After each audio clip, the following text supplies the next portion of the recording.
Bienvenue à toutes et à tous. Nous sommes à bord du vélo taxi de Je vous conduis pour un nouvel épisode qui nous permet aujourd'hui de faire la connaissance de Julien Hervouet. Si je vous dis Advise, Applause, Chatbot, ça vous dit peut-être quelque chose et bien on va découvrir tout ce qui se cache derrière grâce à Julien. Bonjour Julien. Bonjour. Merci d'avoir pris un moment pour nous parler un petit peu de cette aventure nantaise parce que tout a commencé ici et vous êtes vous aussi nantais.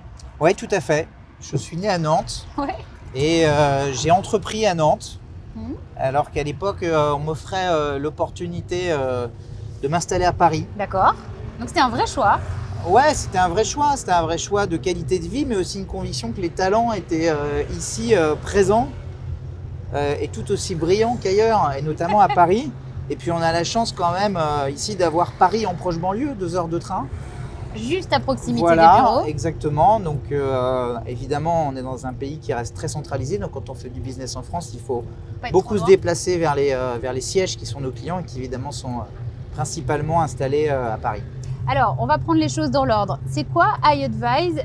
On parle de chatbot, donc de chat conversationnel. On peut l'expliquer simplement, les petites bulles qu'on voit apparaître quand on est sur un site, c'est ça l'idée? Alors, iAdvise, c'est 2 choses. D'abord, c'est une technologie, c'est une plateforme conversationnelle. D'accord, la plateforme conversationnelle. Voilà. Et concrètement, la conversation, aujourd'hui, elle fait partie de notre quotidien. D'un point de vue technologique, on l'envisage sous l'angle du messaging.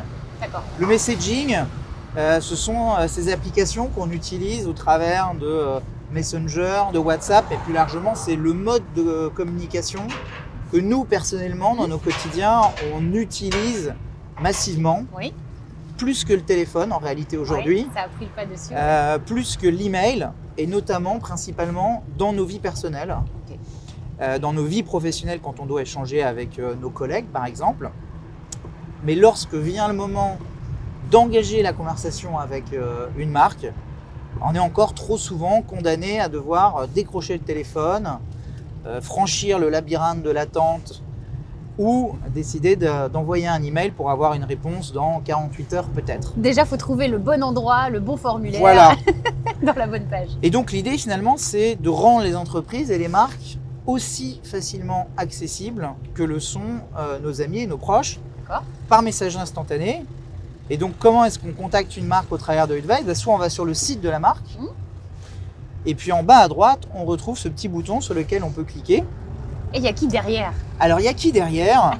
Eh bien, on retrouve plusieurs types de répondants. Voilà. La mission originelle d'iAdvise était d'humaniser l'expérience client digitale, l'expérience client en ligne. Donc, l'humain est au cœur de nos sujets. Donc, ce n'est pas forcément des foires aux questions automatiques qui sont enclenchées? Non. Pas que? Pas que.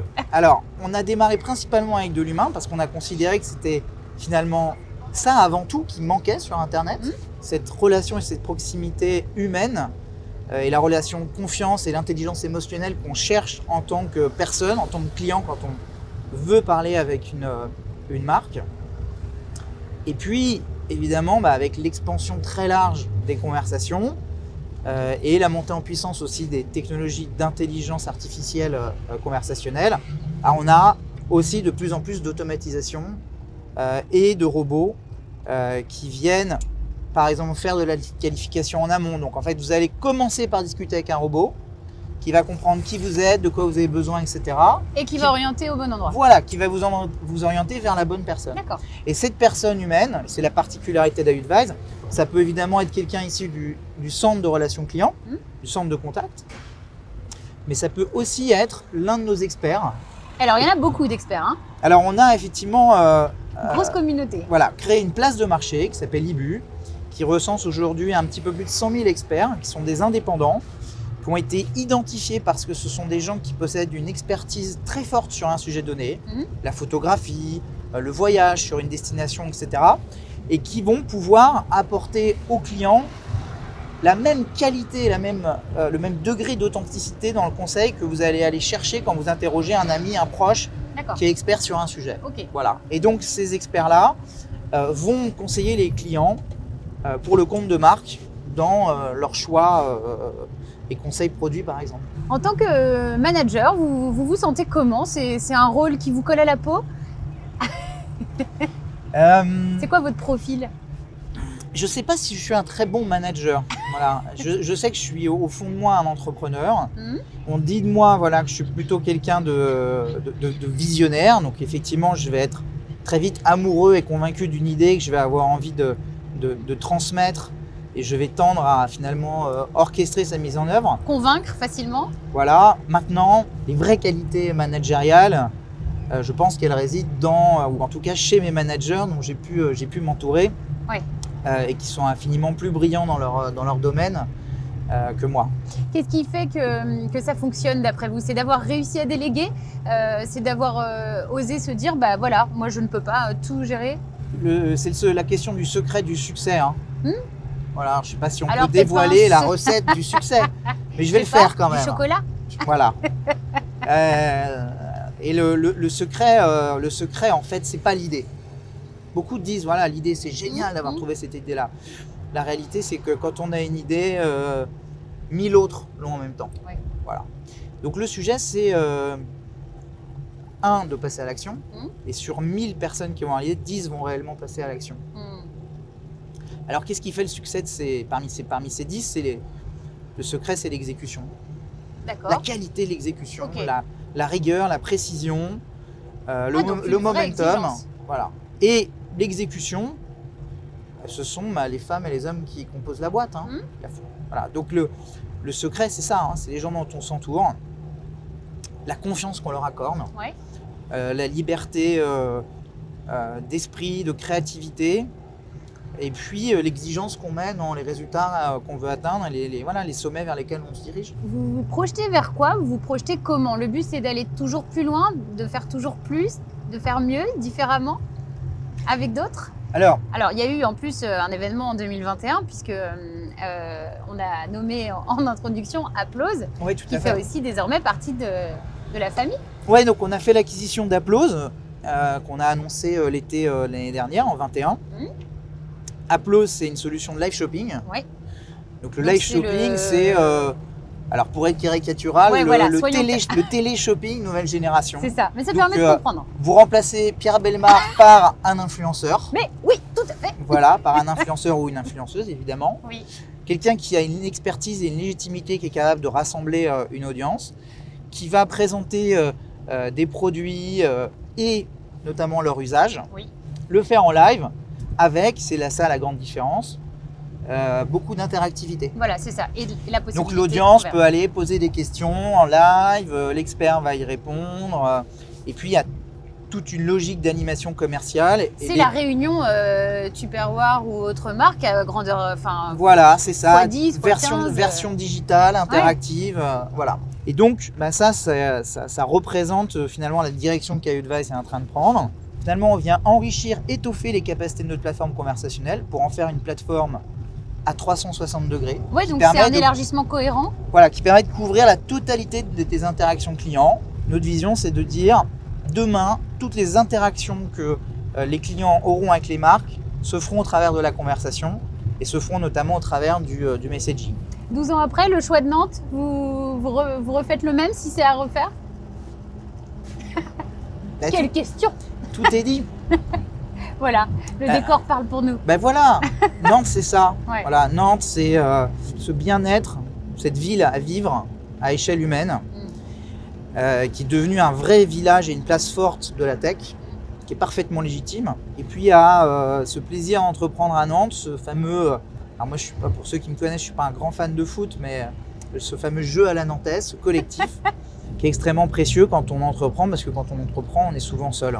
Et donc pour rien au monde, j'aurais raté ça. Et puis en fait, j'ai maintenant plein d'entrepreneurs de ma génération qui sont devenus des super amis. Donc, les racines sont là, bel et bien là. Un kiff d'une journée de travail, c'est quoi par exemple? Un moment que vous aimez particulièrement? J'imagine que les journées sont toutes différentes, mais une journée réussie, c'est par quel type de moment par exemple? Une journée réussie, c'est des galères résolues. Ouais, ça fait toujours plaisir. C'est peut-être une belle victoire à célébrer. Une journée où peut-être justement je serais allé courir entre midi et 2 sur les bords de Loire. Ouais, parce que la course c'est important pour vous. Ouais, alors le le sport et l'équilibre que je peux en tirer est important, mais et pour d'autres, voilà. Et là, on a la chance dans nos bureaux qui sont juste à côté d'avoir un vestiaire. Et ce qui est génial finalement, c'est que en tant que patron, quand on met un short, un t-shirt et qu'on part courir avec quelqu'un dans la boîte qu'on ne connaît pas forcément très bien, d'abord on n'est plus le patron, voilà, on devient un coureur comme les autres.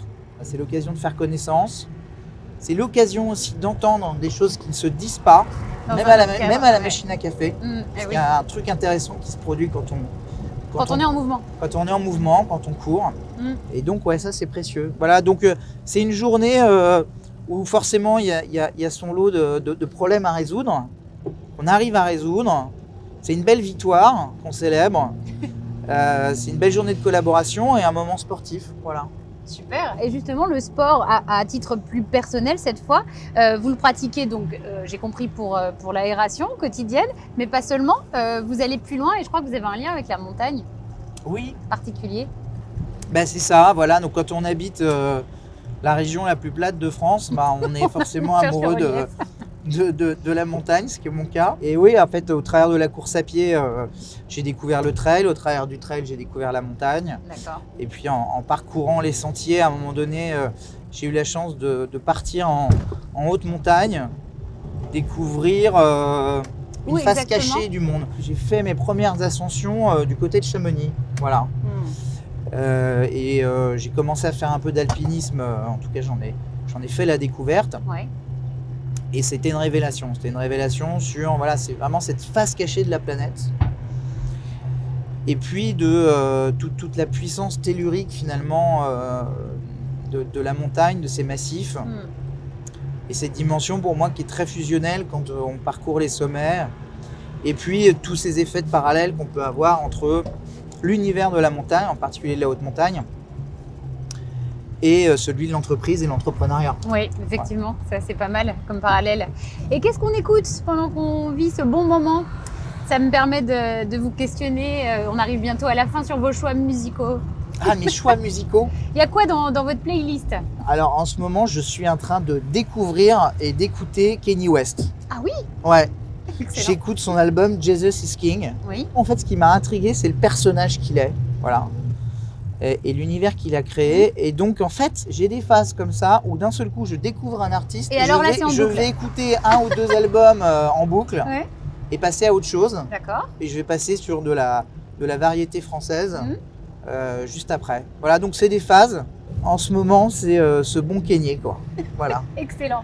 Une dernière, encore une question, toujours autour de la musique. C'est une invitation proposée à tous les invités de Je vous conduis saison 2 à entonner une petite chanson, un refrain, une chanson fétiche pour vous, soit une chanson qui est reliée à la montagne, ou au vélo, ou au grand air, ou voilà, à la joie de vivre, ou à toute autre chose. Oh là, mon Dieu.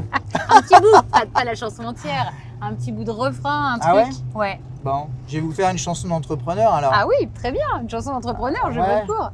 C'est quoi? Ah bah si, c'est du Bachung. Ah. Ma petite entreprise ne connaît pas la crise.